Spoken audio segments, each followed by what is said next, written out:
Hello everyone. How is everyone doing? Welcome to this live stream Wednesday night, meghnerd's political hour. That's what we're calling this show. It's becoming a show, guys. It's amazing. It is the 6th of September today. It is a Wednesday and it is 9 p.m. and we are doing this live stream. You know, first wanted to thank you guys for becoming members. I again was not expecting it because there is this lack of self confidence I have developed over the last few years, and I'm actually quite amazed when like people are throwing money at me. I'm like, oh my god, what? You're actually paying me directly? Okay, thanks. So we have around like 30 members now, which is great for 2 days. That's not too bad. And I would love it if we get more members because I am waiting for some critical mass before I start a Discord server. And past experiences, Discord server management is a pain. So what I would love is if there are volunteers also to help me manage that Discord server, which we will talk about later. I'm pretty sure a lot of you might be interested in doing that as well, and I would really appreciate the help. And I have been getting a lot of messages. I used to have a show on IVM called Page 10. Not me, it was hosted by Abbas. I was a regular panelist, and we used to get one or two other people, and we would just discuss the week's news. And a lot of people messaged me saying after that was shut down that please bring it back, or that had become a news source for a lot of people. So what I was thinking was that we can turn this live stream, which is the Wednesday night live stream, into something of that sort. Not exactly, but close is what I am thinking of doing. Like, just of course, chat is supreme, guys. You guys are supreme. So I will obviously talk to you as much as I can. But at the same time, maybe I'll also try to cover some topics of news that have happened over the week, sort of a thing. It will be a mix and match. We'll figure it out together. Lots of people. Aditya is here. Hi, Aditya. Then there is Brotto. Manu is here. Manu, Ansar, thank you so much. One of the benefits of becoming members, guys, is that I respond to you more. I pay more attention to you. Yes, that's a perk. Amazing perk I have, no? And there are 2-tier memberships. One is a basic support where I pay more attention to you. It is basically you supporting me and I supporting you. So mutual. The second tier is super support, where you also get access to members only live streams, which I'm going to start this week, where I am going to do some sort of workshops. It won't be like structured workshops or anything. It won't be like me like taking you through like a process or anything. But what I thought was, I make all these videos. I do everything from scratch. I write research myself. I write myself. I shoot it myself, I edit it myself, and I put it out myself. So I was like, yeah, so I know how to do all those things. So come watch me do it. And if you have some questions while I'm doing it, please go ahead and ask. And another thing that came up was game streams. People want game streams also. So those will be also members only. So I'm thinking of making that a members only thing also. But we'll see. Wednesday night streams remain general for everyone, of course. Ansar, hello. Yes, many people are here now. Hello, everyone. Hello, welcome. First time on your stream, straight from Vimo's. Tarun is saying, hello, Tarun. Welcome to this stream. If you have anything that you want to talk about, please feel free. I'm reading chat, as you can see. Literally, you can see me read it because I will use my mouse to tell you I'm reading it. So, yeah.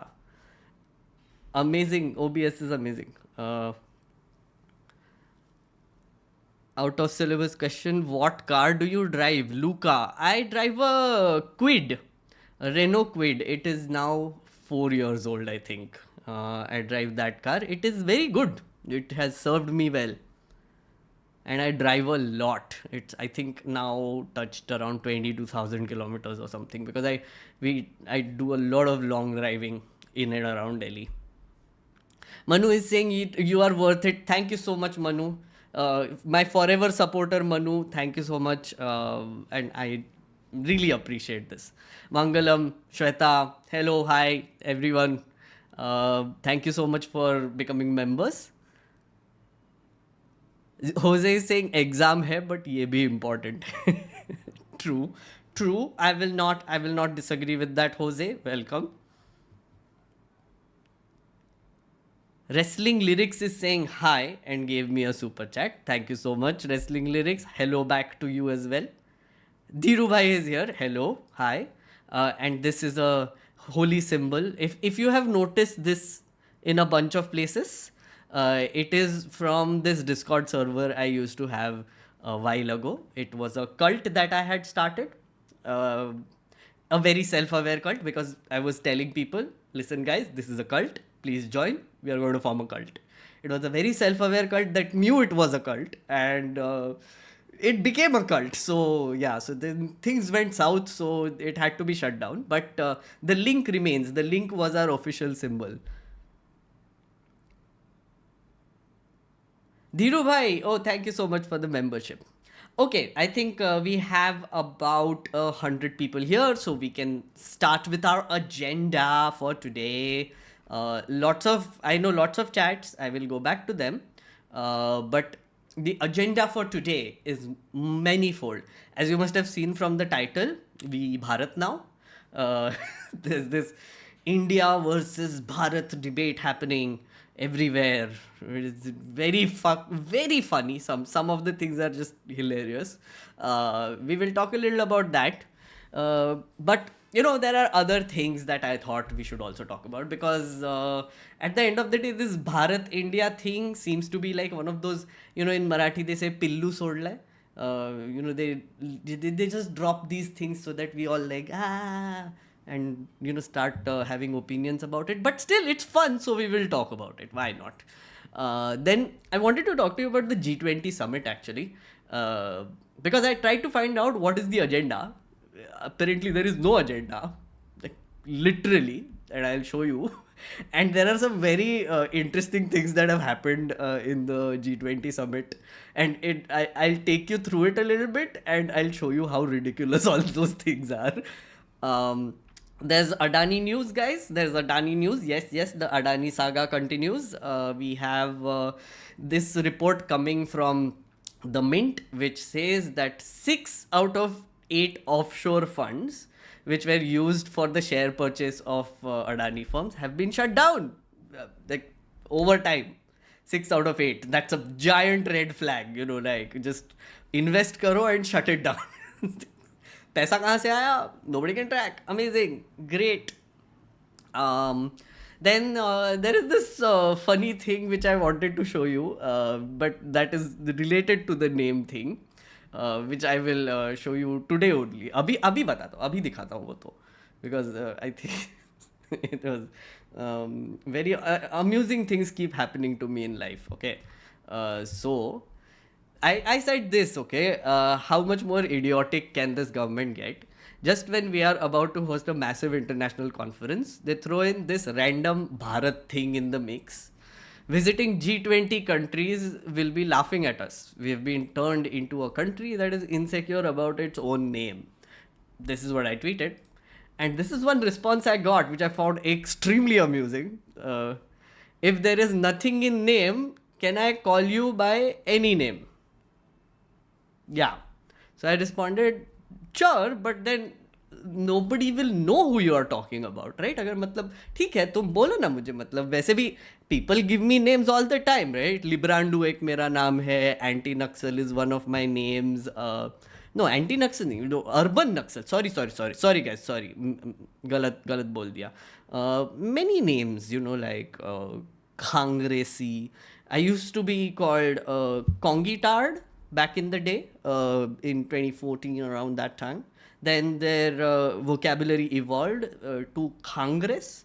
Then came PD, apparently, because Rahul Gandhi has a dog called PD. I'm not so sure where that came from. Now I don't know, it's a combination of all those things. So you pick. So I was asking him, you know how names work, right? I mean, they're identifiers, and you know why people have names, right? I mean, or does that need to be explained? Uh, Hilarious things happen sometimes in life. So yeah, just wanted to show you that. Then, other than that, there are other things which are related to the Bharat thing. A bunch of those things. There is also Lalit Modi was present at Harish Sarve's wedding, right? And there are reports of that, and a lot of people are asking, "Ye kya ho raha hai?" Then there is, of course, an FIR has been filed by the Manipur government against the Editors Guild of India. So, yeah, I guess that is a thing now. There's a very funny thing there as well that has happened, which I will tell you. So, yeah, overall, these are the things that we will potentially talk about, right? So, the way this will work is that we will see how far we go. Like, I mean, I don't know if we'll be able to cover all of it, but we'll see, because chat is important, and chat is priority always. Um, we got one more member. Siddharth is a member now. Thank you so much. Okay, let's go through the comments. BJP didn't want this move in 2015 when they told Supreme Court that they're okay with the name India. Oh, this is about the India thing. Oh yeah, I have that. Aditya. I have that open. I'll just show that. I wonder if country's leader who received the invitation were left confused. If no country ever mentions Bharat during their interactions, will it be an embarrassment for the government? Interesting. That's an interesting point. Isn't it unnecessary inconvenience for guests to be considerate of BJP's political scenario? Bad hospitality, isn't it? That's exactly what I said in my tweet, right? Like, there's this international conference happening, and I immediately imagined like some Indian fellow bureaucrat, whoever, super uncle, going to like some Karen type person and then saying, "Yes, welcome to," like he'll try to fake an American accent and like, "Welcome to Bharat." And she's like, "Where am I? Bharat? What?" Uh, totally going to happen. I can bet this is going to happen at some point, okay? मतलब India ठीक है, ये भारत कहाँ से लाया? Bharat? What is this?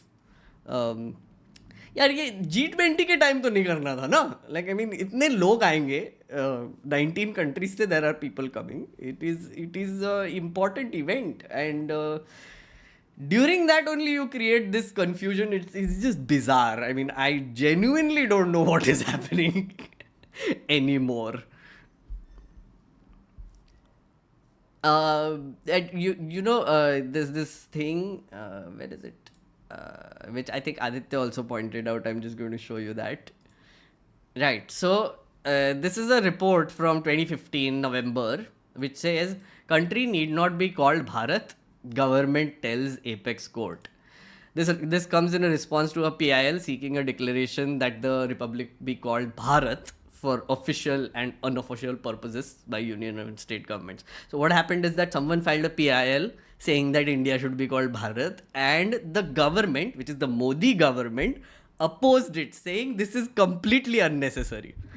In 2015, they said this. Okay.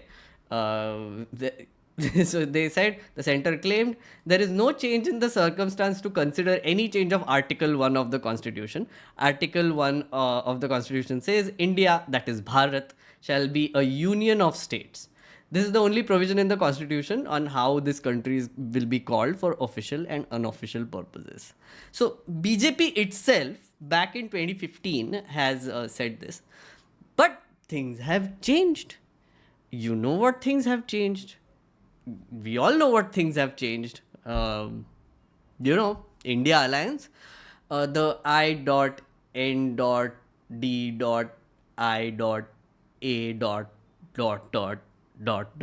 as Arnab keeps saying, wasting a lot of airtime or maybe filling it because it takes so long to say it. थोड़ा ad का पैसा और आ जाएगा. But yeah, I mean, they're rattled, right? I don't know. I think they are. I think they are just rattled. The BJP is rattled. They saw all this alliance thing happening. Last week there was a meeting which went very successfully. And after that, Rahul Gandhi put up a video with Lalu Prasad Yadav cooking mutton, which was amazing, by the way. Whole garlic was put in, and I was like, winner. Their media game is improving.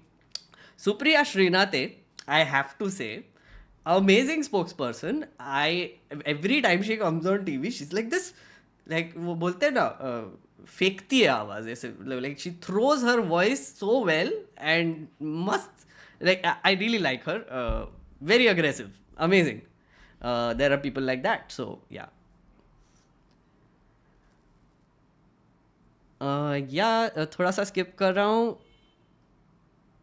Coming straight from Vimo's live, I think I've already read that. Okay, let's go thoda niche. Siddharth is saying, I'll have to go to the Bharat embassy to get a new Bharat passport. It's already written on our passports. Bharat is written on our passports as well. I mean, India has two names. Yeah, it does, right? I mean, you all know that, right? Till this point, literally nobody had a problem with this. And now there are absolutely ridiculous things happening. I will show you this one. The most weird thing, okay? So this is BJP MP Harnath Singh Yadav, right? He said, Oxford Dictionary describes India as poor, uneducated people. Britishers deliberately linked people of slave countries with the word Ind or India. With all due respect towards the makers of our constitution, I want to say that they committed a mistake by keeping both India and Bharat words in the constitution. What is happening? Someone please tell me. What is happening? एक तो British ने नाम दिया नहीं है. Sorry, I keep switching to Hindi. A bunch of you have complained. I will try not to. First up, India, the name wasn't given by the British. Yeah, it was because Indus River, which is in Pakistan, the area after that was called the Indus area. Yeah, and wahan se India aaya. Ind, yeah, that's how it happened. And you know, basically that's it, and that happened like years ago, way before the British actually came to India. So no, right?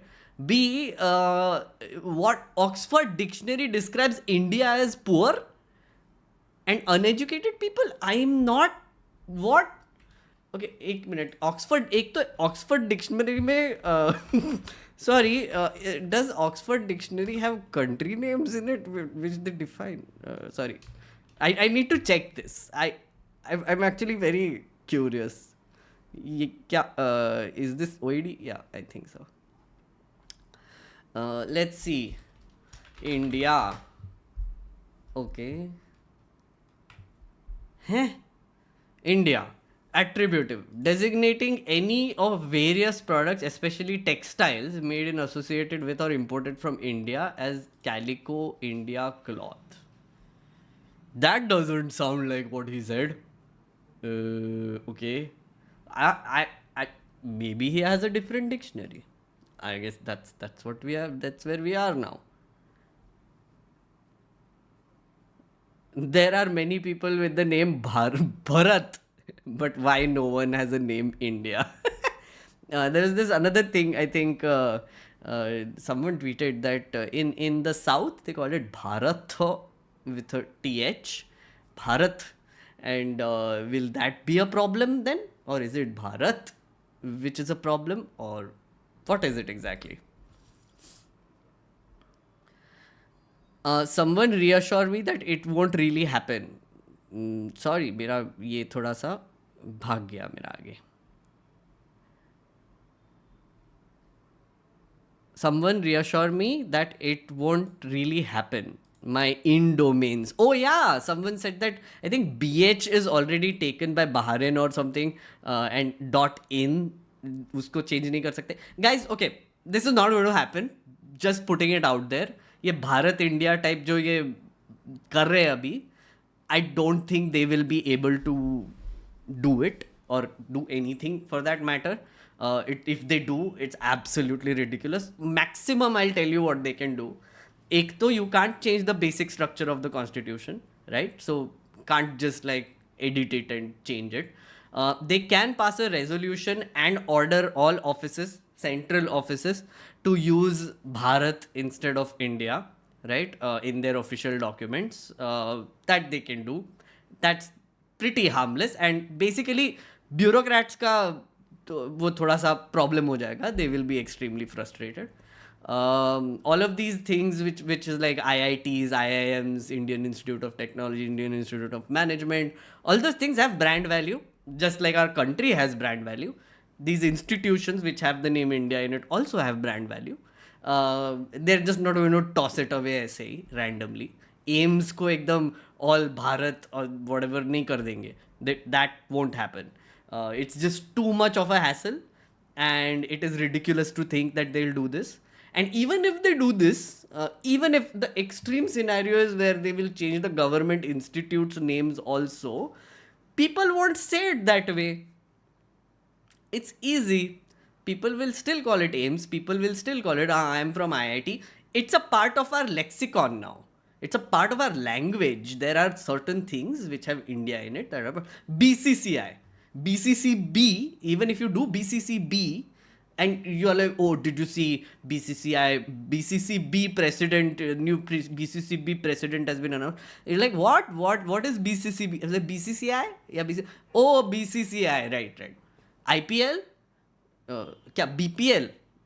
No, not happening, boss. Like that, just too much confusion, too much chaos. I mean, maximum they'll change the things like headers and stuff for bureaucrats and ministers, and like they did for the president's invite, president of Bharat.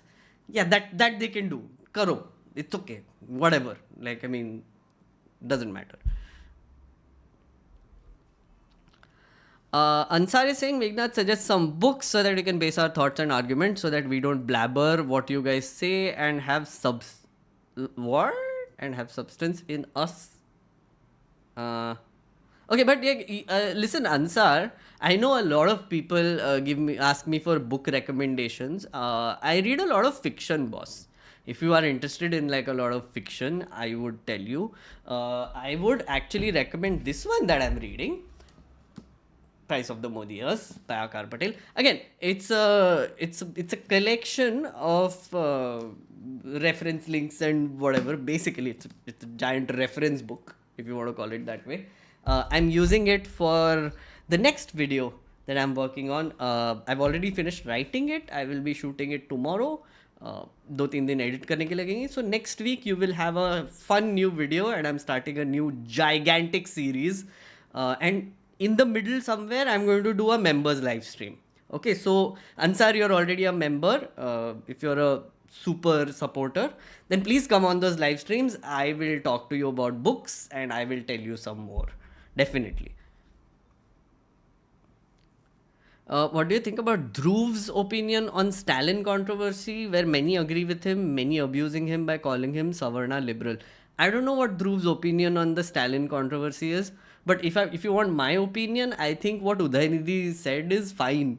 Yeah, I mean, like, why shouldn't we call out the evils within the Sanatan Dharma, right? Like, it's caste is a reality.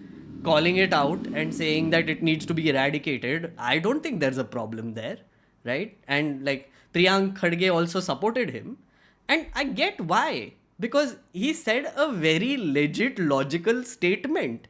There is no need to be outraged about it. Every religion can be criticized, okay?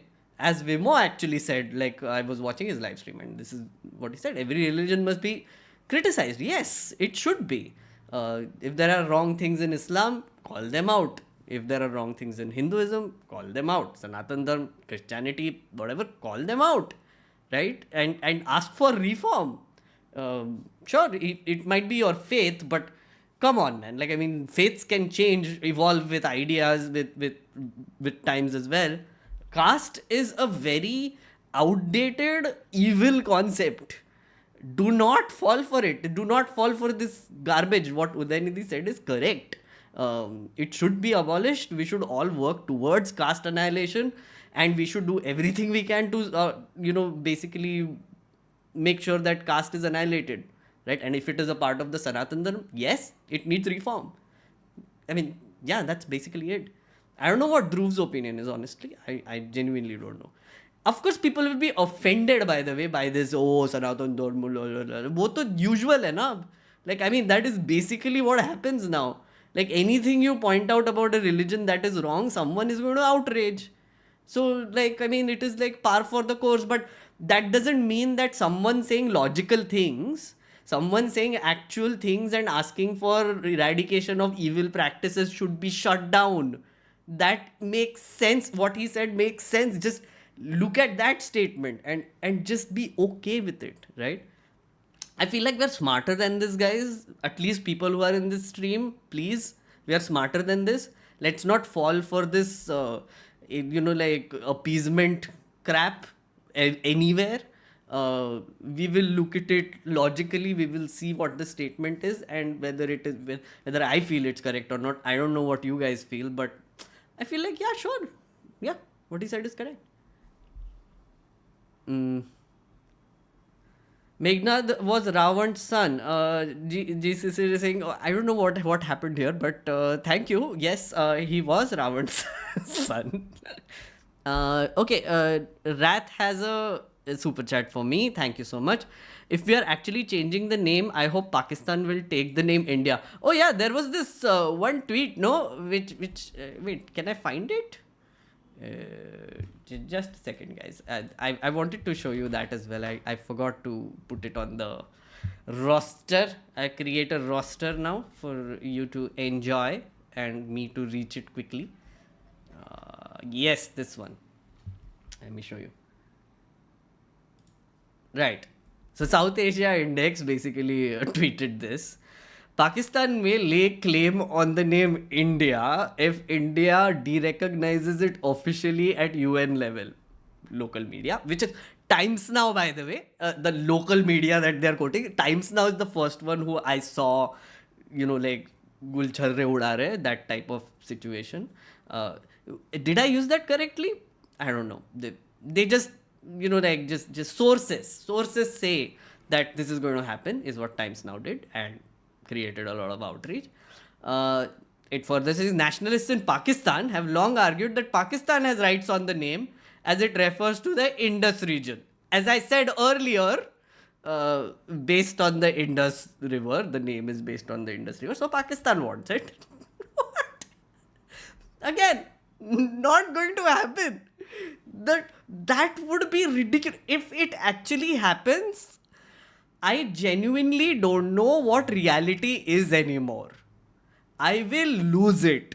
I am telling you right now on this stream, if Pakistan becomes India and India becomes Bharat and maybe Bangladesh becomes Pakistan, whatever they want to do, I will lose it. That just shouldn't happen and wouldn't happen. If it does, reality is broken. We are living in some weird matrix type world and we need to unplug that shit and we need to escape. I'm telling you right now. We need to figure this shit out, guys.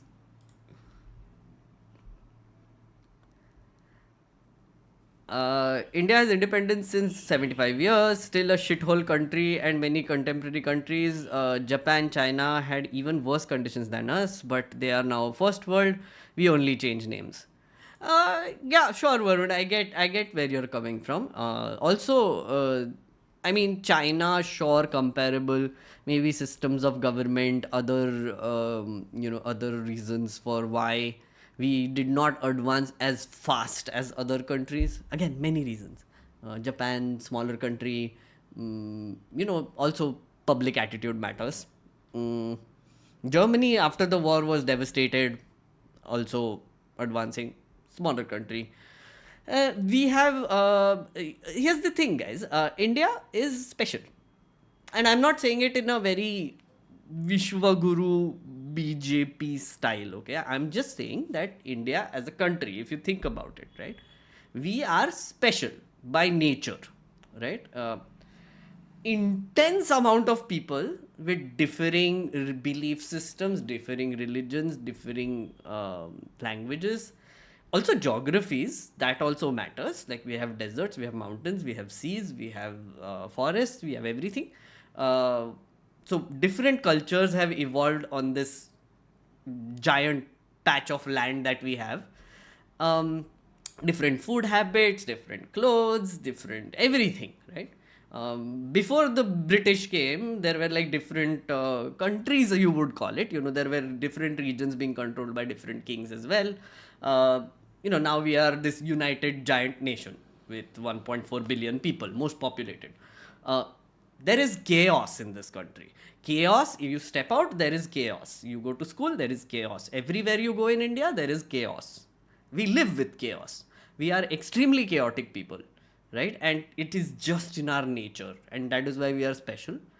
The idea here, the idea of India is that we, despite this chaos, live together, work together, do things together. That's why we are special, right? But what that also means is because of the chaos, some things happen way slower than other things, right? Some people might be great at business, some people might be culturally great at art, some people might be culturally great at languages. I don't know, like different things. Some people might be great at politics, leadership, whatever. Depends. Not to stereotype any community, but I'm just saying. Yeah, so in this chaos, we still function as a democracy, and that's beautiful, right? Comparing it to other countries doesn't really make sense to me for that very reason. Of course, there's diversity in other countries as well, not saying there isn't, but we have intense diversity, is what I'm trying to say, and chaos. Atharva, thank you for the super chat. Thank you. Uh, Anjan Preetham is saying, will the union government need two-thirds majority in Lok Sabha and Rajya Sabha to amend Article 1 to get rid of this name? Anjan Preetham, as far as I know, it is a part of our basic structure, the name, Article 1. It can't be changed according to this case called the Kesavananda Bharti case. You should read it up. It's a great case. There are articles on this. It says that you can't change the basic structure of the constitution because Indira Gandhi did it during the emergency, added the word socialist in it, and secular. After that, many changes were done, and the Kesavananda Bharti case, basically, the Supreme Court said that the basic structure of the constitution cannot be changed. It is frozen. So I doubt they can do that either. Bhartiya Ganarajya is on the passport. Yeah, they will absolutely. अरे ये SB इतनी बार बोल चुका है कि ध्रुव का opinion मैं बहुत बिहाइंड चल रहा हूँ ना. I am very behind I guess on chat. I know. धीरे धीरे जाएंगे.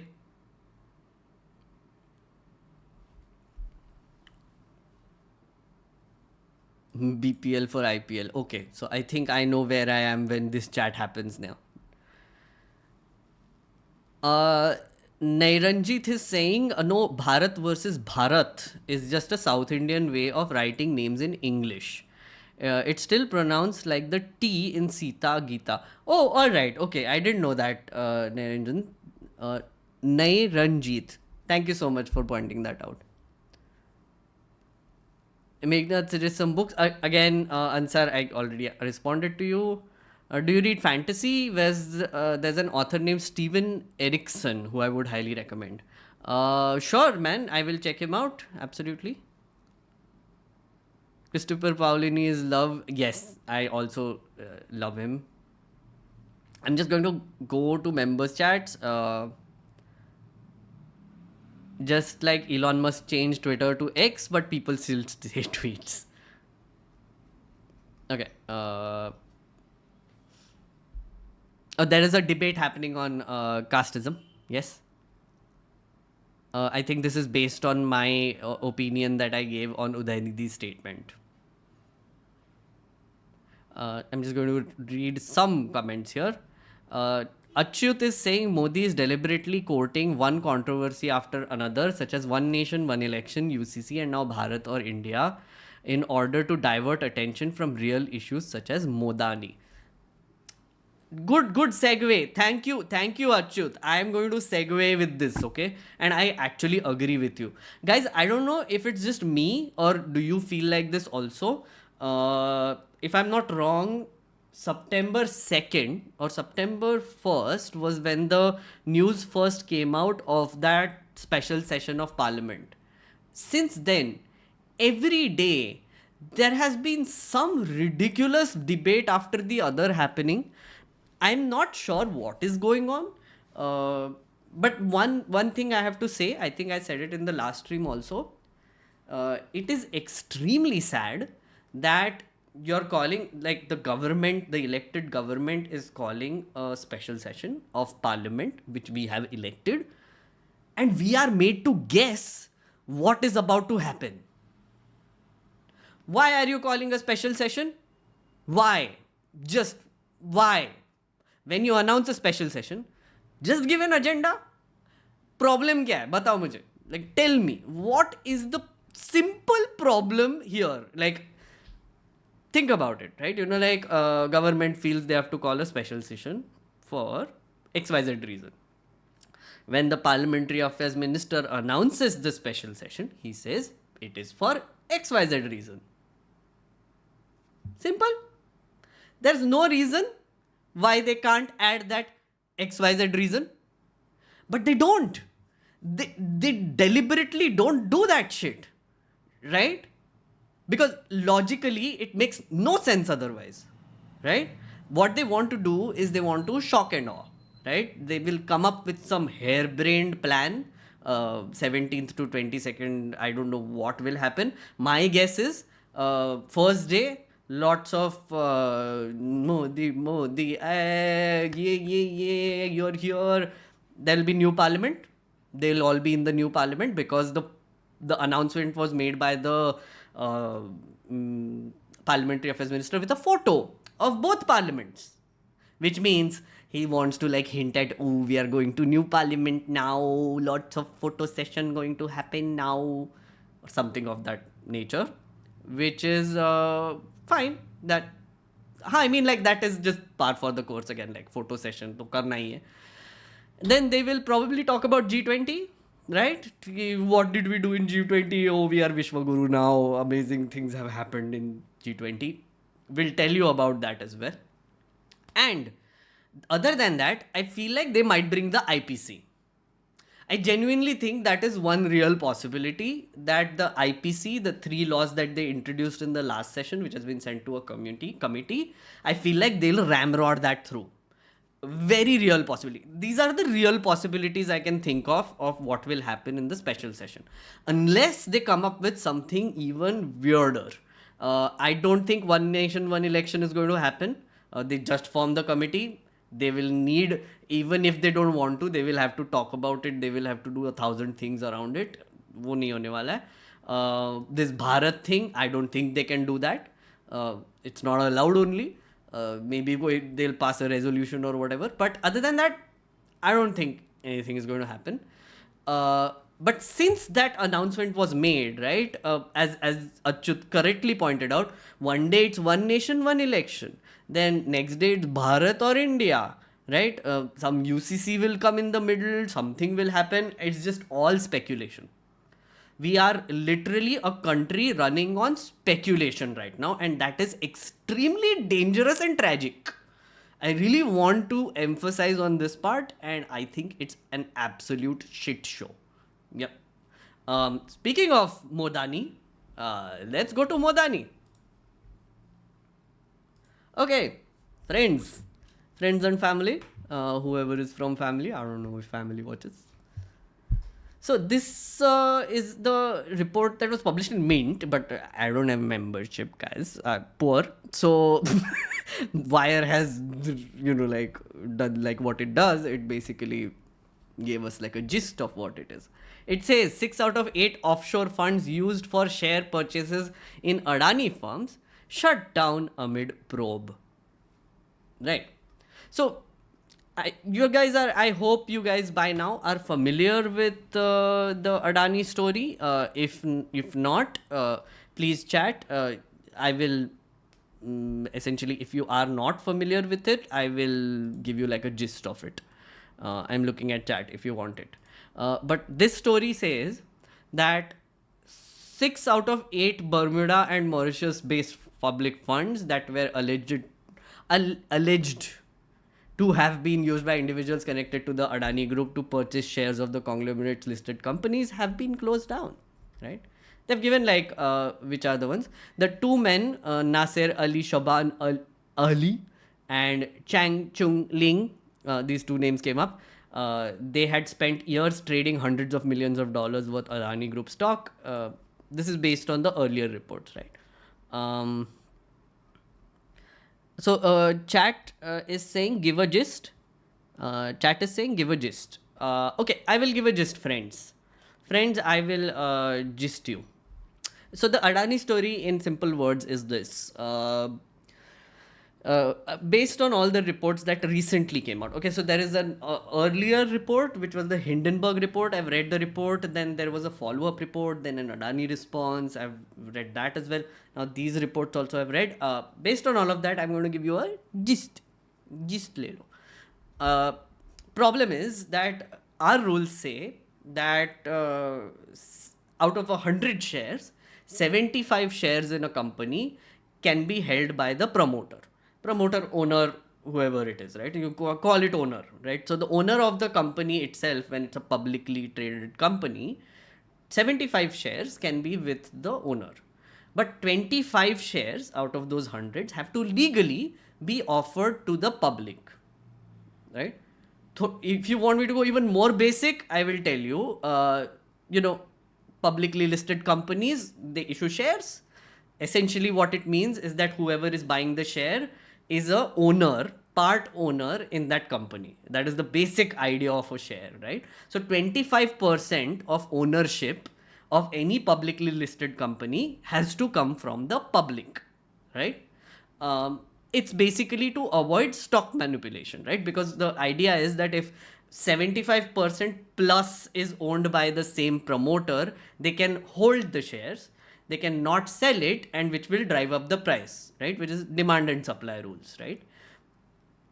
Now, when you look at the Adani story, the allegations by Hindenburg and now this report is that Adani, through third parties, had bought shares in his own company to increase the share of 75%, which is the 25% is called the free float. So they bought some of the free float, which means that Adani benefits, they hold the shares. So essentially it's the same principle, right? So if a promoter holds a lot of shares, they can control the price. They can hold the shares, not sell it, and it is basically going to drive up like mad. And if you look at our friend Mr. Adani's companies, they have done well, to put it mildly, since 2014. So that's basically the gist of it, right? So the point of the stories that came out was that there are two guys, the names that I just read out, Ali and Chang Chung Ling, who are running companies which bought Adani shares, which they linked to Vinod Adani, who is the brother of Gautam Adani, right? Basic story, right? It counts as stock manipulation. The Securities Exchange Board of India, which is SEBI. Oh wait, is it Securities Exchange Board of Bharat now? No, it isn't. The SEBI is supposed to investigate this, act on it, all the things. Another thing that came out was that the Directorate of Revenue Intelligence had gotten wrote a letter to SEBI saying that a long time ago, I think in 2015, they had written a letter to SEBI saying there is some random things happening in Adani Sir's talks. Okay, guys, we are just telling you this is happening, maybe. So SEBI basically was supposed to investigate. So SEBI went to court in this whole Adani thing and said that, listen, we haven't started any investigation, which turns out to be maybe a lie, because if DRI wrote to SEBI, then they knew something was up, right? Yeah, that's the whole story. Now, coming to this story, I hope you are satisfied with the gist. If not, I can actually tell you to look at the nuisance episode which Manisha did. She explains it very nicely with graphs and shit, what I've basically told you. I think Deshbhakt also did a great episode on it. Ravish also did an episode on it, so you can watch all those three things to get like different basically views on that as well. So this story says that, remember I told you those those two people who have like entities which are investing in Adani. So they do it through an offshore fund. Offshore fund meaning Mauritius and all these fun countries that have very lax tax laws and enforcements. वहाँ पे perfectly legally they create companies, and these companies throw money into the Indian stock market. Now where do they get the money? That is the big question, right? Think about it. So Chang Chung Lee and our friend Ali open companies in Mauritius and British Virgin Islands or wherever, right? All those havens, tax havens. Now they form a company, then from somewhere, magically, money appears in their company, right? And they use that money to buy stocks in the Indian market, right? Adani stocks. Now the story says that Vinod Adani was the person advising these two and their companies to essentially invest in Adani, right? Now this story makes it worse, which says that there have been 8 offshore funds which have been used to purchase Adani shares, out of which 6 have just magically been shut down. So friends, that is the story. Yeah, that's the long and short of it. Let me read your reactions. Give a gist से शुरू करते हैं, because I think Shreyas, I read yours and I will start from there. Raghav Dikshit, do you think that they intentionally spread this India to Bharat rumor in order to set a narrative and hamper the opposition alliance image?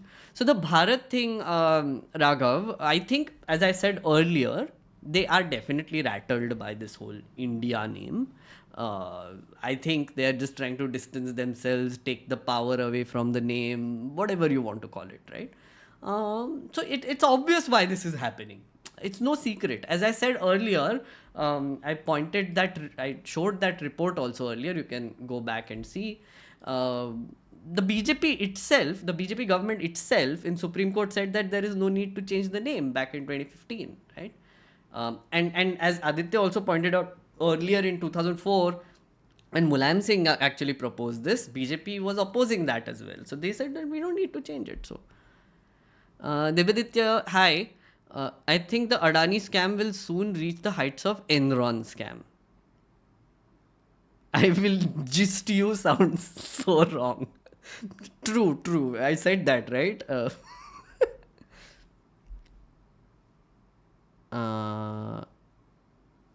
Oh, I like it when you gist it like that. I hear you. I now realize. What? Jio did launch a laptop, so there goes that. Okay. So Arushi is asking, but why is there so much ruckus about sending the invite in the name of the president or PM of Bharat? Of course, I know the context. The way BJP is going after India lately, but seriously, other than that, there is no other reason, Arushi. Again, it is a created controversy according to me. It is something that people want other people to debate on, and I feel like it is a big distraction. It's not going to happen. It is like the UCC. If you remember a few months ago, they were like UCC. Someone said something and then it became like this whole thing and nothing came of it. Similar. I mean, one trick, Arushi, in this is if you look at all the news channels, just go to their YouTube sometimes and just look at their headlines, right? If everybody is talking about it, if you see Twitter pe people, like arguing about it, just look at it as fun things. It is fun times for you, right? Do not take it seriously. Have fun, yeah. Be sarcastic, be nice, be funny. Try to be funny, because it is fun. It is nothing else. It is entertainment. So treat it as that, right? Don't take it too seriously. Uh, our favorite YouTuber did a podcast with Raghav Chadda. I saw, guys. I saw our friend Beer Biceps has done a podcast with Raghav Chadda. If you have not heard that, I think that is a good development, which I will not care about. I have decided not to. I know people will be like, "Oh, you did episodes only when BJP people came on Beer Biceps. Now why you don't do on Raghav Chadda?" A, because I am bored of Beer Biceps, honestly. B, the whole reason why I did that 3-part series was because it was in support with MyGov, which means taxpayer money. So I thought it is a very legit thing to do. And plus, they're ministers. The people who went there are ministers. I still dropped Smriti Irani, by the way. I still didn't do it. I got genuinely mentally tired of looking at Beer Biceps and going through his stuff. Plus, I genuinely have better shit to do. Yes. Video coming soon. There is an amazing script I've written, guys, if I may say so myself. I know you will highly, highly enjoy it. Highly, right? And this is an unending series I'm starting. I don't even know how many episodes I'll be doing, but yeah, that will drop next week.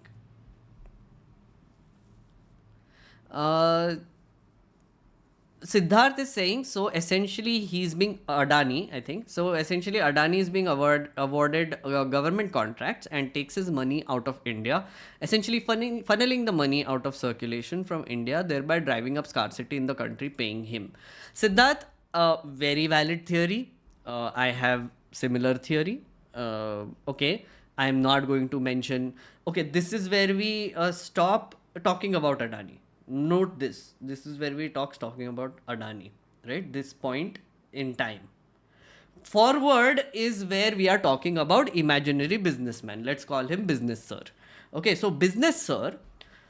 Binness Sir is this imaginary businessman who basically has the favor of the government. Okay, like, I mean, it's obvious. If you don't see it, I can't help you. You can just see it, right? Binness Sir, imaginary person. Which government? I don't know. Imaginary country. The Binness Sir is close to the government, gets contracts in the sense infrastructure projects, resource mining, a bunch of things, like basically government projects, right? Now, what happens is usually in government contracts, or when government wants people to build things around them, like roads and airports and manage airports, they put out a tender, right? So now Binness Sir wins all tenders somehow and gets all these contracts, right?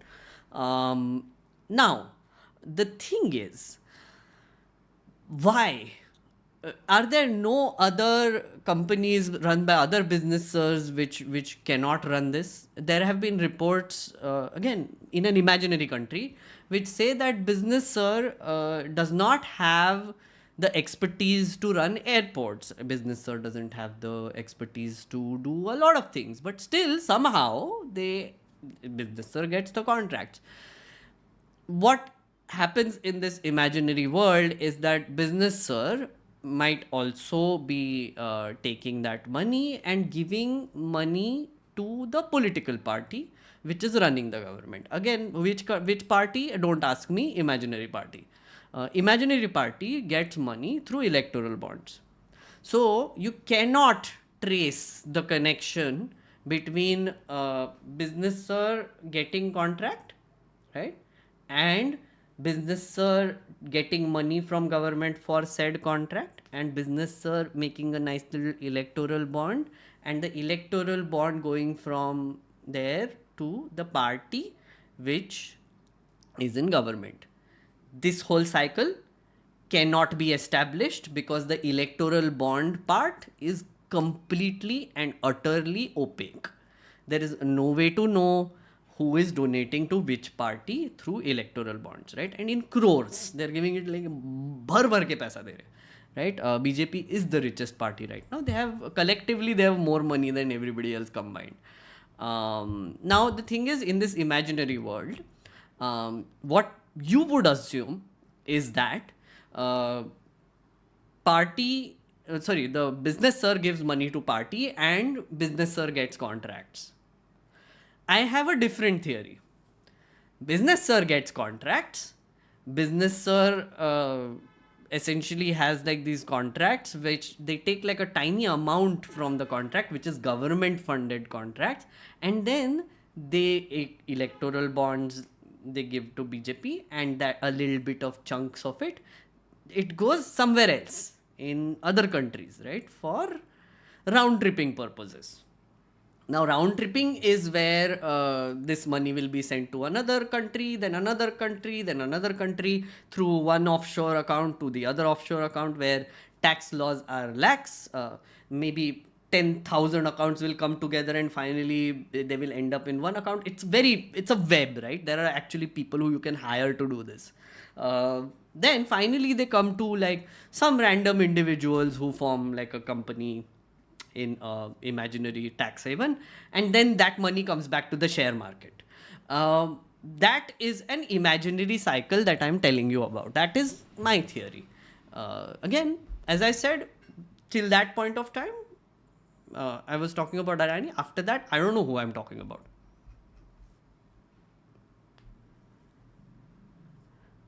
Oh, this imaginary country has electoral bonds too? Yes, Dhirubhai, absolutely. This does. My imaginary country, I just made it have electoral bonds for the purposes of this telltale, dream sequence, if you want to call it that way.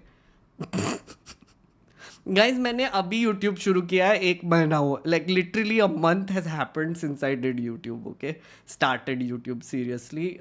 Independent creator now. Hello. I got monetized like 3 weeks ago, and if I start doing these things on TV on this, I'm what am I supposed to do after that, right?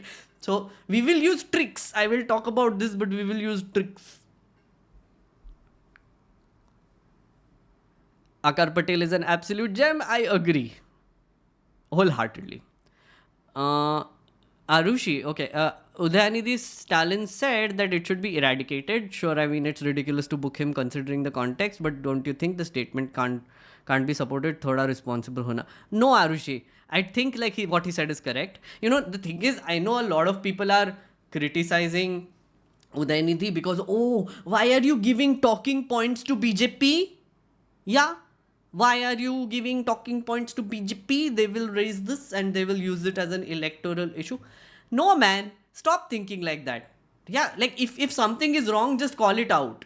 I'm glad he has the balls to call it out, right? I mean, whatever it is. Then you can attack him for being like a dynast and Priyank Khadge being a dynast or whatever it is. You do whatever you want that way. But this whole argument of don't give talking points to BJP, screw you, man. Seriously. I mean, please don't fall for that trap. Don't fall for that shit. I know a lot of our liberal friends are also making that argument that, don't say things in public which the BJP will use against you. Tell me one thing. How will you know what the BJP will use against you? BJP can take anything and use it against you. They have the control of the entire media.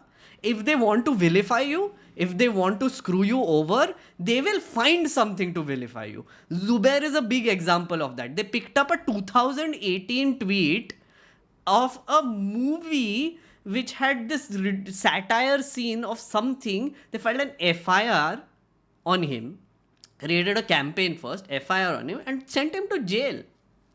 So if I have said something in, 2013, 2014, BJP can use it then. So what do you mean don't give talking points to BJP? That's just absolutely ridiculous. Stick to your shit. Stick to saying what is right. Just say what is right. It's time to say what is right. That's it. End of conversation, end of discussion, right? I mean, that's where it should be.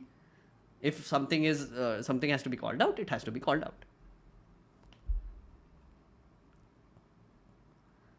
Ansar is saying, let us define code names. Sounds so cult-like. Yes, Ansar, I propose the name Binness Sir. Binness Sir is my favorite code word for an imaginary businessman who we shall not name unless we show news articles which actually say the same thing and we can indemnify ourselves. Theorizing के लिए we have Binness Sir. Binness Sir.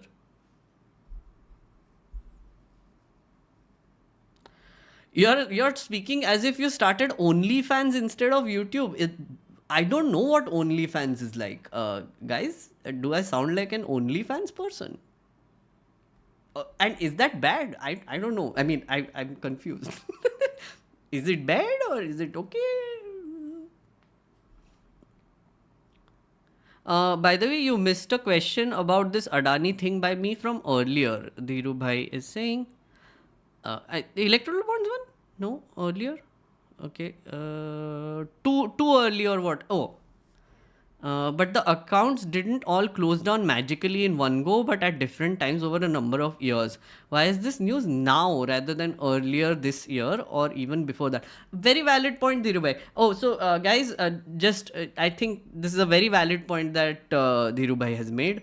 There is this story, just read it because they have given details of shuttered offshore funds, and it says that there have been like they have opened and closed at different times. Like, for example, Global Opportunities Fund registered in 2005, shut down in December 12, 2006. This is before BJP's time. Okay, so we don't know.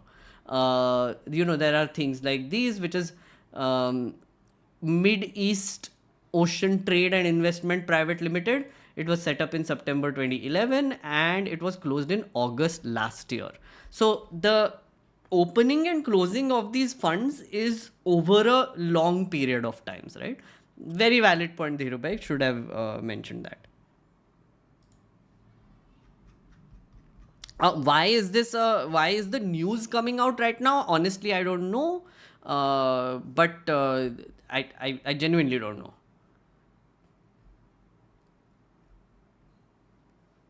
So what you're basically saying is that Business Sir is being used to siphon money from the imaginary state to imaginary party. Is it possible to expose the imaginary scam? Devaditya, I'm looking forward to the day when electoral bonds ka data comes out in the public. Because I know the SBI has a record of who gave money to who. Someday, maybe some government will come, which will be like, show your account books. What is this electoral bond thing? Public, take, have fun. Have fun with electoral bonds data. That is when people like me, idiots like me, nerds like me, will dig into that data, find contracts that have happened during that time, and try to make stories out of it and relate it and connect it and But you do realize that will be a massive amount of data. It will be very difficult to do now. But I have hope, Devaditya. I genuinely have hope that some point in the future, again, I'm not saying abhi hoga, like, next year or 5 years from now, maybe 20 years from now, but this will come out. I'm sure. It can't stay just hidden like this. How good is Kejriwal in ruling Delhi now? Manu is asking. Manu, I am objective view. So my interaction with the government is very limited. Have to point that out. But the MCD elections, ever since the MCD elections, I do have to say that our garbage disposal has become better. That has definitely happened. I mean, I'm actually experiencing it myself. And schools, I don't have a kid, so I don't know what is happening in schools. Based on reports, seems to be doing okay. I mean, road wise, oh, all right. I mean, what else? I mean, like the parameters need to be defined, right? Ruling in Delhi now is a very broad term. I'm just telling you my personal things that maybe point towards government interaction. Parks are better. The parks have become nicer, for sure. Utkarsh is saying, man, I really appreciate your stuff. I am glad that content like this is starting to get traction in India. Thank you. Utkarsh, you're welcome. I'm also very glad that this. Honestly, Utkarsh, I keep saying this. I did those videos. I've been always wanting to do those videos, those long 1 hour, 1.5 hour essay type videos. I just didn't have the, I don't know, wherewithal, but also not the courage to do it, honestly.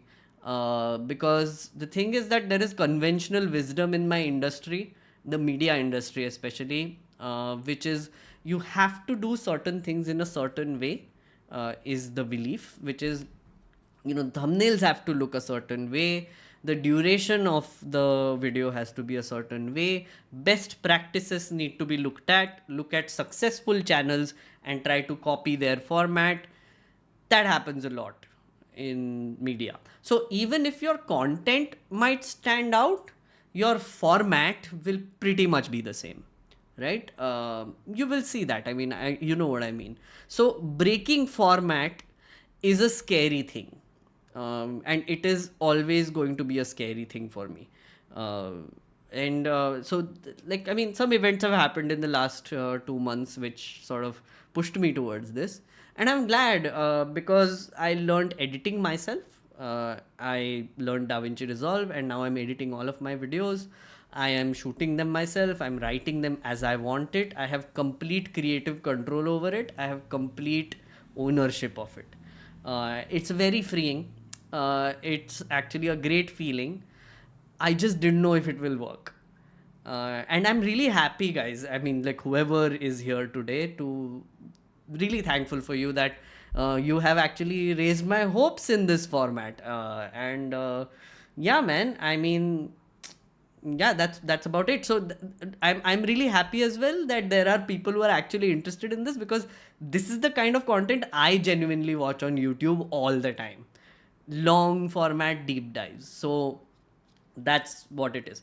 And Utkarsh, to just replicate that, what I'm trying to do is the live streams, which I'm going to do. So while I'm doing these videos, I'm just going to show you how I'm doing these videos. So I hope that if there are any creators out there who also want to try this format, again, don't copy it, but maybe if they want to learn some things and see how I do things, please become member, come to live stream. I will show you. I have no qualms in telling you my secrets or whatever.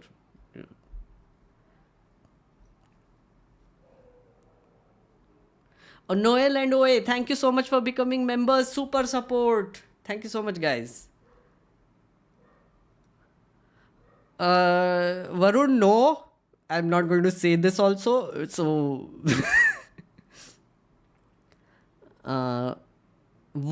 okay, Mo is upset, guys. I have to deal with Mo. Worst live ever. कितना पकाता है ये Meghnath bro, ये सब news laundry वालों का sense of humour is worst. Please someone tell them they are not journalist, they are stand up comedians. He needs a moderator. Okay, Mo, thank you so much for making the effort for leaving that comment. You increased my engagement for this video. Grateful. Grateful. Sure, man. Like, I mean, everybody's sense of humor is different, right? Something that I find funny, you might not find funny. I don't see myself as a funny person, to be honest. Like, sometimes I say things which might sound funny. It's mostly like low effort humor also sometimes, sarcasm, voice acting. Like, I go into these modes when I'm talking. But that's just something I do. It just comes to me naturally. Some people might find it funny. Some people might find it adorable. Some people might find it relatable. It's fine. You don't like it, I don't expect you to. It's fine, man. It's fine. Am I a stand-up comedian? I did try stand-up comedy, honestly, Mo. I did 3 open mics, sucked at 2 of them. One did okay. I got 3 laughs. 3 comparatively okay laughs. I did it in Bombay. Not much audience, like some 4-5 लोग थे mostly show में, कभी कभी 10 थे.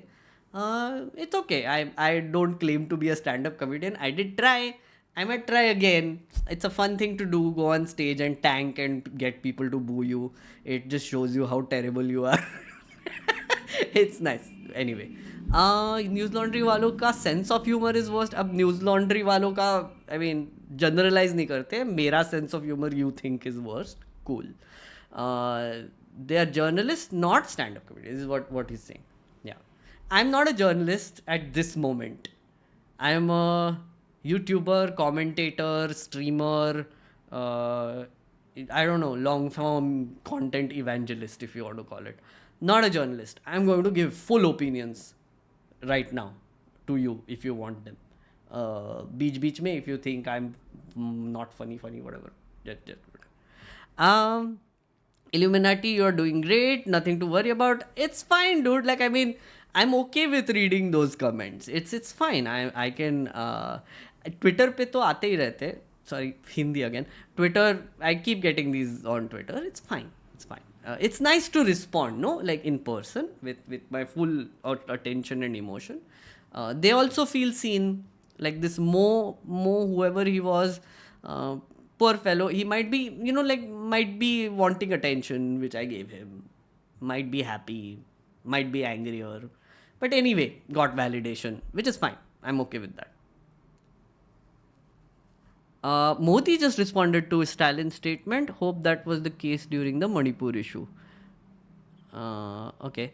I haven't seen that yet, Ranaditya. Kunal is saying, Meghnerd was a regular viewer of your shows on News Laundry. First time here. May I know the aim or goal of this channel? Kunal, this is a channel where I do some things that I wanted to do for a while. One is streaming like this, talking to you guys, answering your questions, and also telling you about the news of the week, which we have gone through a few of these stories already. More coming. The other thing is, wait, is my camera jittering? Wait, कुछ तो गड़बड़ हुआ, I think.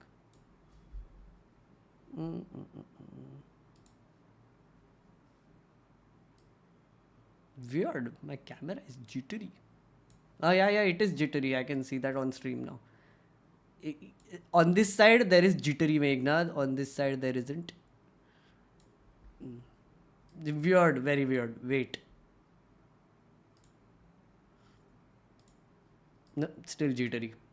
Oh my god, am I going to do the stream like this now? With jittery Meghnerd hidden. Anyway, it's fine. Kuch to gadbad hua. Not fixing it right now. Where is chat? Sorry guys, sorry for that technical glitch.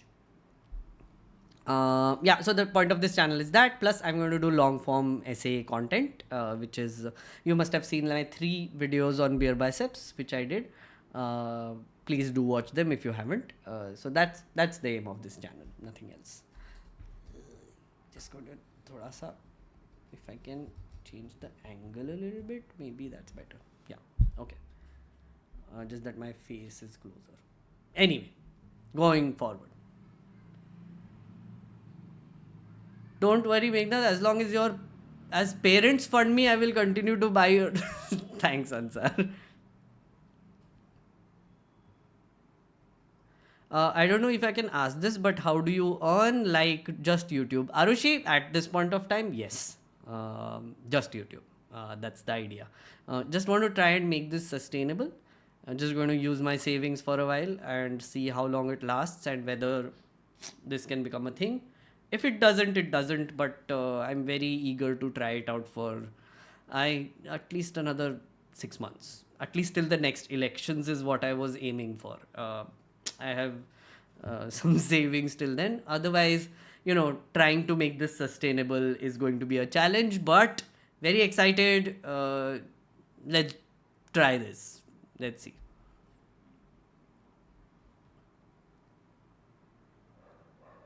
Can you do a video on Jaggi? Arjun, right now, again, as I said, I have other plans. I am going to do some videos other than that.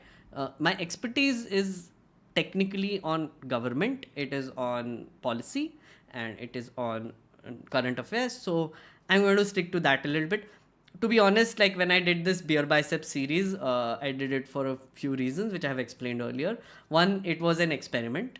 I was not sure if my unhinged, long form videos will do well, but I knew that beer biceps, when I take his name, the video will do okay, right? SEO will push it anyway. Now that I am comfortable, where I'm in a place where I can actually do some good editing and shooting, etc., I'm going to start my real work, which is essentially talking about government and politics and policy and doing long form videos on it. So that is what I'm going to do. Jaggi Vasudev is not really on my radar right now, right? But I'm not sure. Pranav does a bunch of those. Science is dope, so you can check that out. Um, oh, Pramod. Hi Meghnerd, just wanted to appreciate your work. Thank you so much for the super chat, Pramod. Just a request, can you please continue with your Sansad Watch series? Again, I loved it. I would really request you to continue it. Thanks. Pramod, I am planning something on those lines. We'll announce it soon. Not right now. But yeah, I hear you. I know a lot of people want something like that back. I will do something on this. Till then, if you want me to talk about particular policies or explain bills or something like that, would really appreciate it if you leave it in the comments below. I can do it on streams like these. I would keep like a section for that then, to explain the bill, talk to you, tell you what the consequences are from whatever I understand. Till then, till that works out, right? So yeah, but thank you so much for the super chat. Rath, apart from party, Juicer G also getting money? Juicer G? Who is Juicer G? I don't know. How do academics, nerds get directly involved with policy making in India? Are political parties a good space? If not, what are some ideal spaces? Saki, thank you so much for the super chat. So the way I started it, I can tell you how. I did a fellowship called the Legislative Assistance to Members of Parliament. It is a fellowship run by PRS Legislative Research. They assign you to a random MP, and you have to work with them for a year. If you want, you can approach certain MPs, pick non-famous ones. You can approach them, you can ask them, and I work with you. They might not pay you, must warn you, they might not pay you. But yeah, you can approach them, they will take you as interns, you can get some experience there. You can obviously join a party. You can work for them as party workers. Not all of it is bad. A lot of grunt work, of course, but not all of it is bad. And if you want, like, you can also start writing yourself on policy, maybe get published somewhere, and then like go from there. Use it for other internship opportunities in think tanks, in policy places. Most companies also have like policy divisions now, so you can specifically apply to intern in those places. Bunch of things, right? But right now, there is no real answer to this, like structural answer to this. But whatever I knew, I just told you. Thank you so much, Kiran, for the super chat.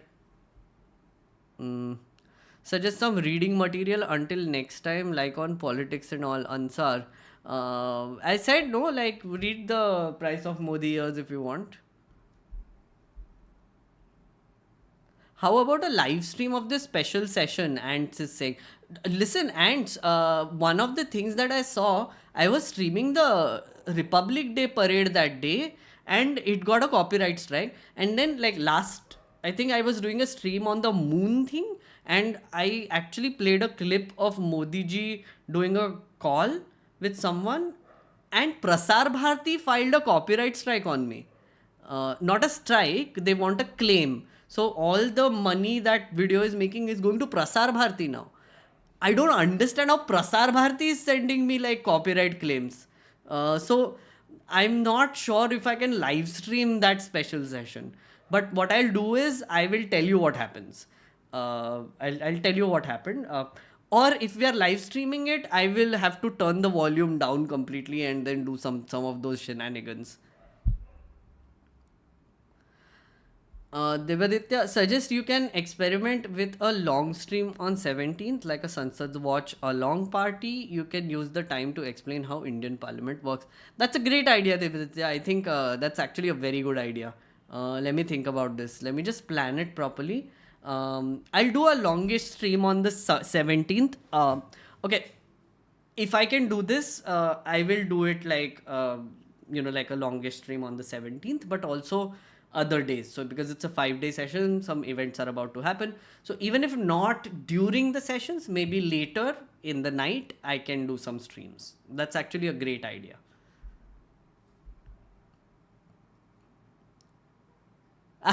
September 7th, it's my birthday. Sharing it with Supreme Leader. Oh shit, yeah. Ansar. Wait, Narendra Modi's birthday is on the 17th. Did they call this session just to celebrate his birthday?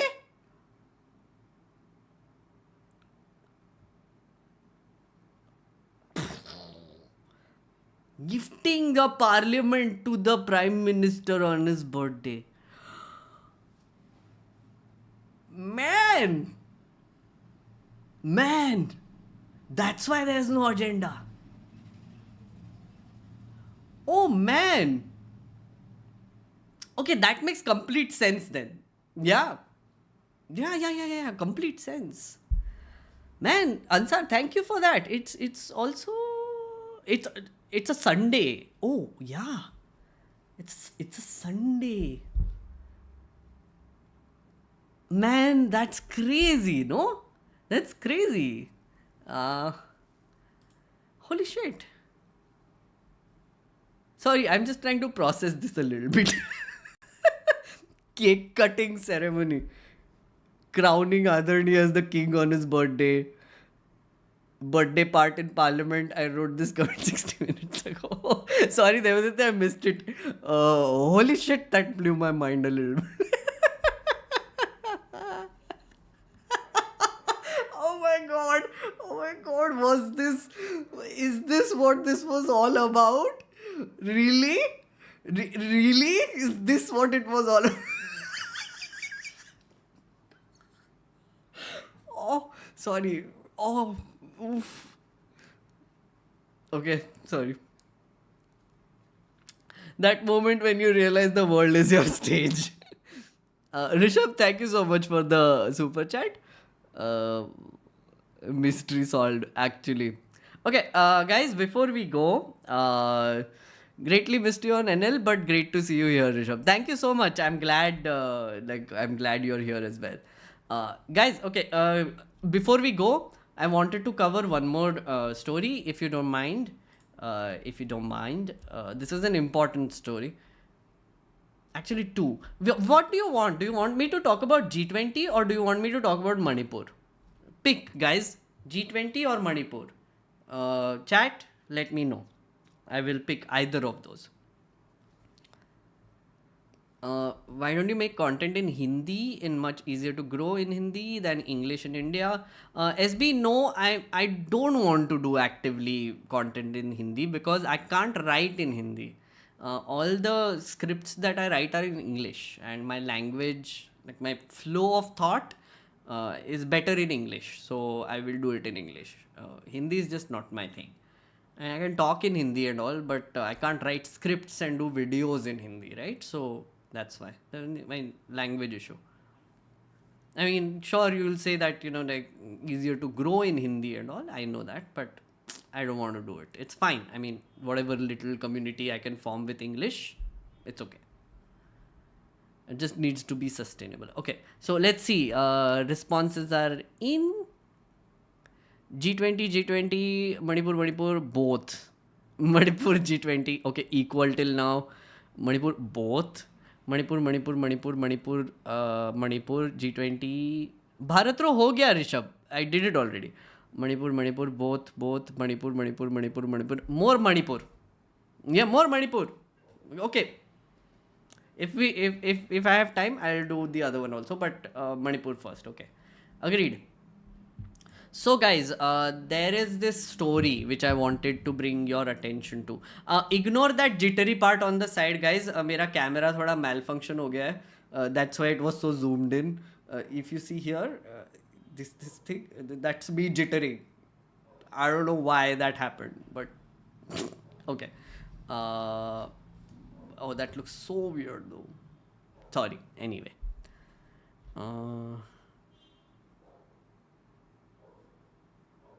I'm sorry, that's bothering me. I just. Okay, fine. I hit that also. Cool. So, yeah, there is this report that I wanted to show you, which is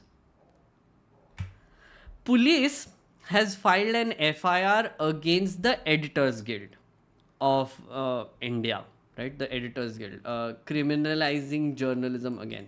This is a Wire report, right? So what happened is that the Editors Guild sent a fact-finding mission. Wait, where is it? Yeah. So they sent a fact-finding team, the Editors Guild of India, to Manipur between August 7th and 10th. And they were trying to investigate what is the role of the media in the ethnic clashes that are happening in Manipur, right? Now, the report actually said that it said that there are indications that the state leadership had turned partisan and had labeled sections of Kukis or tribals as illegal immigrants without any reliable data or evidence. So essentially, the report said that it seems like the Meitei, they called it the Meitei media. So the Meitei tribe is the one that is controlling the media there currently, is what the report said.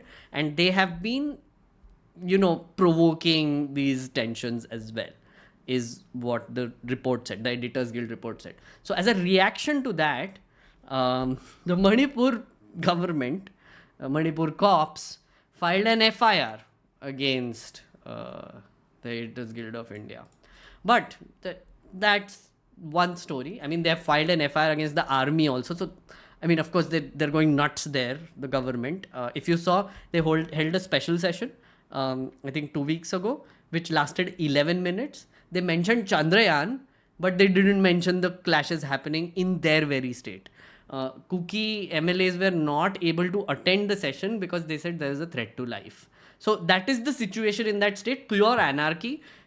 Craziness chal raha hai wahan pe. Some 6 people died, I think, 2 days before. So the clashes are still there. There is curfew still. Internet is on and off as well, right? The one interesting thing that I wanted to show you about this was this part. So they filed an FIR, but what they did was, an earlier version of the FIR invoked Section 66A of the Information Technology Act, which was struck down by the Supreme Court in 2015. So Section 66A, for those of you who don't know, is this law which was brought in by the UPA government back in 2008, which was this bill that was bulldozed through, which actually was this draconian bill that could just, there was this story, you can Google it. One girl basically complained how when Baba Saheb Dakre passed away, there were like rallies happening in Bombay and it was causing a traffic jam and she was annoyed about it. She put that on Facebook. Another person liked it. They invoked a Section 66A on those two and wanted to arrest them, right? So it's a very draconian law, which was basically, if you post anything and everything on the internet, they could just use that to put you in jail, to take action against you. Just crazy law, right? Supreme Court struck it down in 2015. Manipur police in 2023 is using a law which doesn't exist to file an FIR against the Editors Guild. It's crazy. I cannot believe that the police is still doing this, right? It says an earlier version of the FIR, but what is this nonsense? Several times since then, the court has told the police across states to stop charging people under this section. But the police are yet to pay heed to this. Under the annulled section, a person posting offensive content online could be imprisoned for up to 3 years and also fined. So this is not the only case. It's actually very shocking that it's still happening. But there have been cases even a few years ago where this has been happening. 66A has been used multiple times, even after it was struck down. It's the most ridiculous shit ever, right? Other than, of course, the whole FIR thing, which is also ridiculous. I think the Supreme Court has put a stay on this.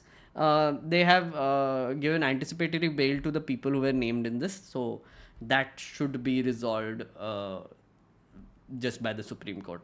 But just wanted to show you this ridiculous thing. I mean, what is happening? Okay. Ansar is asking, can you tell us when you will come live so that I can adjust it in my routine? So Wednesday nights is when I usually come online now, Ansar. That is the decided time, 9 o'clock Wednesday night. According to Modi, Manipur state is perfect. Lots of G20s by Balaji. Okay. Genuinely want to know more about G20. It's getting more like countries coming together for a party. I need details about what practical efforts are taken in this meet. Okay, let's do G20, guys. I think unless there is something else. What do you think? It is really that it's beyond control, or government just don't want the situation to be controlled? You mean Manipur? It is from whatever reports I've read, it is a very obvious sort of thing that there is a Meitei government. Meiteis are being favored in the valley, and in the surrounding forest areas, the Cookies are the ones who are basically trying to have dominance there. So it's like basically a civil war now between two tribes. Can the government be blamed? Sure, in some ways, yes, because they are supposed to control it and they can't. They refuse to talk about it. They're just filing FIRs against people who are, like even calling out the conflict and talking about the role of the media. So it's quite ridiculous to think that the government is not trying to flame this, clearly. Why don't people call out Sadha Varte for his links to BJP? Isn't he the one who opposed this reservation in court? I don't know what this is.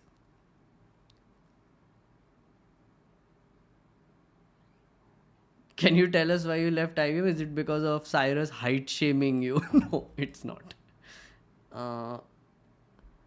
I would recommend you all Tanushri Pandey, who does great ground reporting. Absolutely. I would also recommend Tanushri Pandey. Do you think that apart from internet ban, conventional media is allowed to relay Manipur's information to the rest of the country?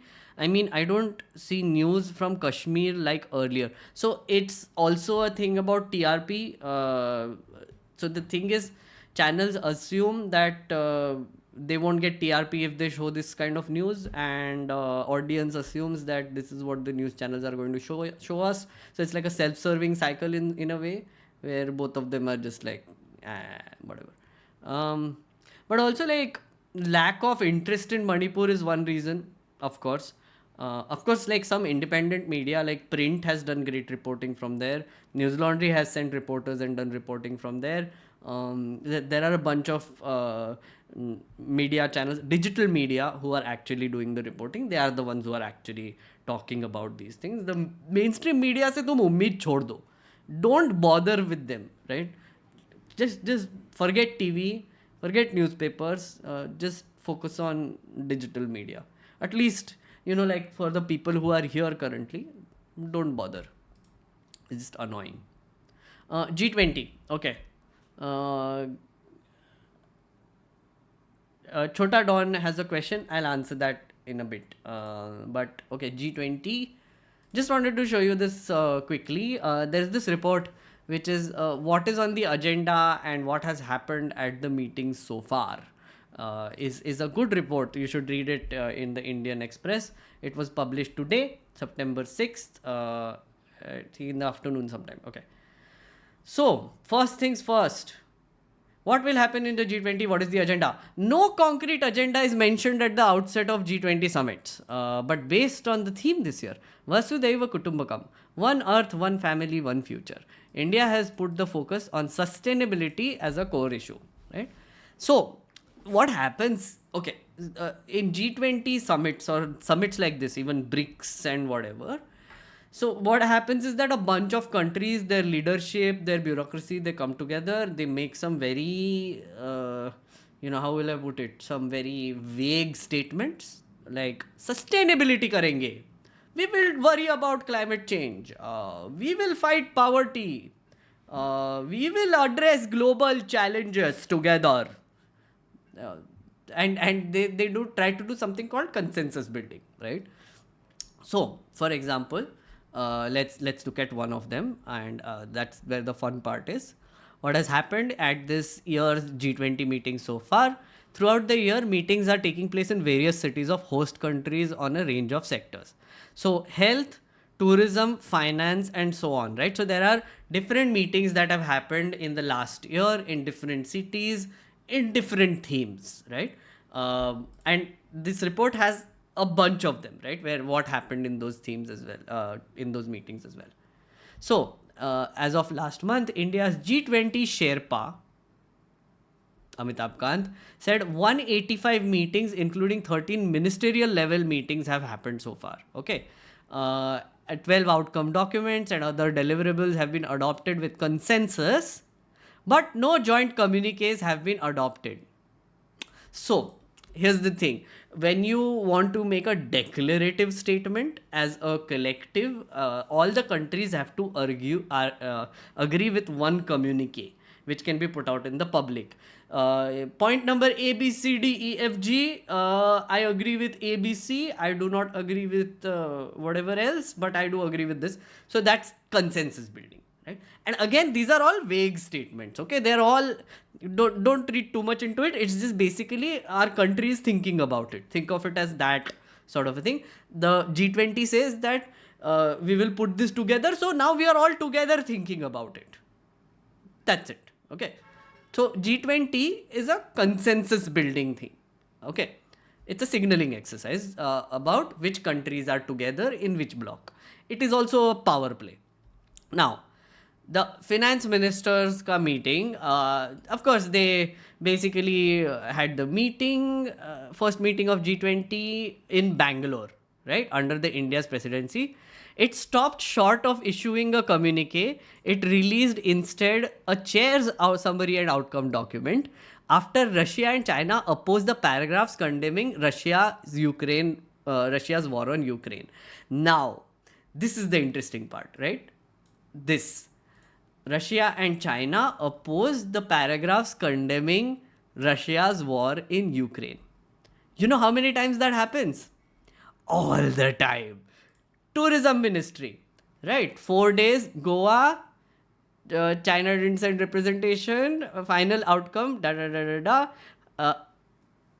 look at this. Paragraph 4 and 5 were taken from the Bali Declaration and called for an immediate end to the Ukraine crisis.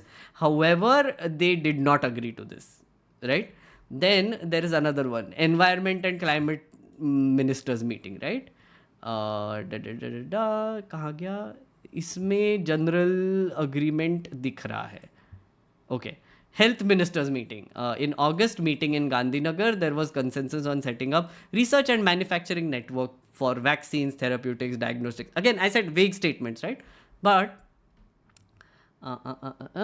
agreement was not reached only in one paragraph of documents on the Russia-Ukraine war. Russia rejected its inclusion, contending that it does not conform to the G20 mandate. China also stated that G20 is not the right platform to address security issues and opposed the inclusion of geopolitical related content. They wanted to include Russia-Ukraine war in a health ministers meeting ka communique, right? So what is happening now, from what I gather, and there are many, okay, even in trade and investments, this has happened, I think. Yeah, see, Russia and China objected to mentions of Ukraine war and the need to incorporate it in that particular meeting respectively. Agriculture, right? Outcome document banaya in June, that was held in Hyderabad. Paragraphs mentioning Ukraine war and Black Sea Grain Initiative, while China stated that the meeting outcome should not include any references to the Ukraine crisis. See what is happening, right? So, what I think is happening in each of these meetings is uh, other partners in the G20, which includes, like US led NATO people, they are the ones trying to push this condemnation of the Ukraine war every chance they get. So they try to draft a communique together, and then China and Russia keep opposing it. We agree with everything else, but do not mention this. Do not mention the China-Ukraine war. Do not do this. Do not do this. Right? That's essentially what is happening. Right? So they cannot agree with like a joint statement together because that one paragraph is missing, because they don't agree to it. Right? So there is no joint communique that can per se go out until the very end. So what happens every year is that now the meeting that we are going to have in the G20, that is where the final joint communique is agreed upon with these 20 countries, and then they will put it out for the public. Again, vague statements about things we will do together, like climate change, we will work on this, we will work on that. Consensus building. That's the point of G20. Meanwhile, in Delhi, delivery services are over for 2 days. Just बंद कर दिए. There are portions जहाँ पे curfew लग गए. There is curfew happening in Delhi now. Some poverty hiding things are also happening. Rafters have been put up in multiple places, etc. Some tacky displays are happening. There is this one very fun video that came out of the convention center with massive laser lights going like. So yeah, those things are happening in Delhi now, and we have basically random holidays now. Holidays in the sense like everything will be closed. So yeah. G20 is overrated. Jesu, oh sure, I will agree with you. I mean, it just seems like it. So it's actually mostly just a get-together party and power play. Illuminati, yes. Basically, that's what it is. It's basically countries trying to form a bloc and trying to make it look like it means something. And together we will do these things, together we will do that thing. It's the signaling exercise, right? BRICS, same thing. G20, same thing. This is all happening also because there are countries who want to end the US ka hegemony over a lot of things, internationally speaking. US has been dominant on a lot of things. They decide what sort of foreign policy is there for the world, trade, economy, military, all the things. US, now there are other countries like India, China, Russia, even Saudi Arabia, Iran, other countries who want to also go up there and say that, "Nahi, listen, US, ho gaya tera time. We have our own block now. We will do our own thing. We are going our own way." But they don't, because everybody is interconnected, right? We are in a funny situation. India is in a funny situation. To tell you a little bit about geopolitics, we are in a funny situation because Russia, China are pressuring, the US and people for the Ukraine war thing, and then we are also like on both sides. We go to the BRICS also, and we are in the G20 also, and we are trying to be a mediator between the West and the Chinese and the Russian. Again, all based on sources. A lot of things are based on sources when it comes to like the diplomacy, things like these. But yeah, there is a big game of chess that keeps happening around these summits, based on who attends, who doesn't attend. For example, Xi Jinping is not attending, but their premier, Li Kuan, is attending. Vladimir Putin is not attending G20. He didn't attend it last time also. He said that, listen, you guys are against me and the Ukraine war, so screw you guys, G20, whatever. But yeah, that's basically it. It's like a forum for people to talk to each other, like a family get together, as you said. Where is the part where they talk about legalizing weed? Yeah. There will be so much sex in Delhi that the name will change to Dhakleli. What? Jesu? Okay. Alok, did you just reject Vedas and Manu to validate your bias? Alok ने क्या किया यार? कौन है Alok? I don't know. Oh, Alok is there. अच्छा कोई तो भी अच्छा there is a conversation happening between Alok and someone about Manusmriti and Veda and a bunch of things. You are punishable by death. Okay. India is a truly a holiday nation, missing Indian holidays in Canada. Okay. Anyway, China president is not coming for G20. Yeah, he's not. Xi Jinping is not coming. Lee Kuan, their premier is coming. छोटा don का कोई question है जो मैंने answer नहीं किया कहाँ गया okay how can I join the news oh yeah I was going to thank you छोटा John how can I join a news organisation without having any formal education in mass com you don't need a formal education in mass com to join a news organisation I don't have a formal education in mass com either I feel like if you want to be a journalist, if you want to get into a news organization, I think you need to write well. You need to look at events, learn how to write about them, and find an audience. Once you start doing that, you can approach news organizations, pitch your articles to them, start writing for them, and then you're in. They're looking for content all the time. Look for digital media. They will publish some things. They might not. They will. It's a bit of a climb. First, you have to have some clout behind you, some following for your readership, for your articles, for your reporting. If you want to do reporting, start a YouTube channel. Take a camera. Go out. Start reporting on events. Do your own thing for a while. Then see if any news channel wants to take you. I feel that's the best CV you can create to enter a news organization in the current times. But I have to also warn you that doing journalism and doing a job are not possible at the same time anymore, if you know what I mean. I saw while we watched yesterday, there was a private screening. This is a line that Ravish uses in the movie where someone asked him, an editor asked him, Ravish sir, या क्या अब यही करना पड़ेगा journalism करना है तो सरकार के ही बारे में मतलब सरकार के खिलाफ नहीं बोल सकते अब क्या यही पत्रकारिता है इन Hindi I'll say it in English. Is this the journalism we are supposed to do? If you have to do journalism, does it have to be pro-government? So Ravish basically says that, listen, for 26 years I've been doing this and I'm asking myself that question now. Is this what we are supposed to do now? Journalism is just pro-government stuff. And then he says, the editor says that, listen, Ravish ji, should we leave journalism because our anti-establishment journalism doesn't work anymore? And Ravish is like, no, we'll continue doing what we have to. He said, I'll continue doing what I have to. But at the same time, he says that, listen, if you want to do journalism and do a job, that can't happen at the same time anymore. You either do journalism or you do a job. All the jobs in the media will be pro-government media right now. They are the ones who have money. They are the ones who are hiring. All the anti-establishment media, whichever it is, it's really difficult for them right now.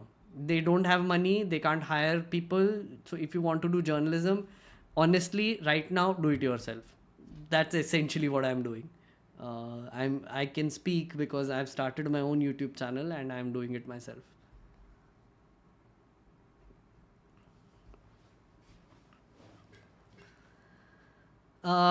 Okay, guys, I think we are done for today. And I think it has been a very good session. I think I covered everything except the Lalit Modi thing. That's fine. That's a random news event. Throughout this stream, there have been about 200 people who have been watching this. Oh my, that's crazy. Thank you so much for staying this long, and I appreciate you, and I'm very thankful to you for joining in. Please do consider membership, as I said. This is now my only source of income. So please do consider, if you like my content, please do support. And just to end this, I am probably going to do a members only live stream on either Friday or Saturday. I haven't decided yet, but you will see a notification soon. Probably it will be on a Saturday afternoon, evening time, because that will be a longish live stream. I will probably start at 5 and I will continue. So either on Friday or Saturday, I will confirm the time. But it will be a members only live stream. So if you want to attend it, please do it. The agenda for that would be I will be showing you the script of my next video, which will be short by then, but I will show you how I do script writing and how I do research. So that will be like a sort of a workshop. I'll just talk to you about it. It will be a spoiler for you, but if you are interested, please do come. I will also show you my bare bicep scripts, how I did it, etc. And I can give you some tips and tricks about script writing, whatever I know, if you want it. So please do consider it. Thank you so much, guys, for watching. Oh, Kaku Chiku has given a super chat. Thank you so much. I really appreciate this. Happy Janmashtami. Oh, happy Janmashtami to you as well. Electoral bonds law. Yes, electoral bonds law. Good audience retention. Absolutely good audience retention. All thanks to you. It might be interesting to see some journalists from India, including yourself, Ravish, and other voices, to have a city hall-like discussion. I'm not sure. Bye to producer Alu. Great job. That's a good way to end this. Thank you, Devaditya. Bye, friends. Bye. Thank you for watching.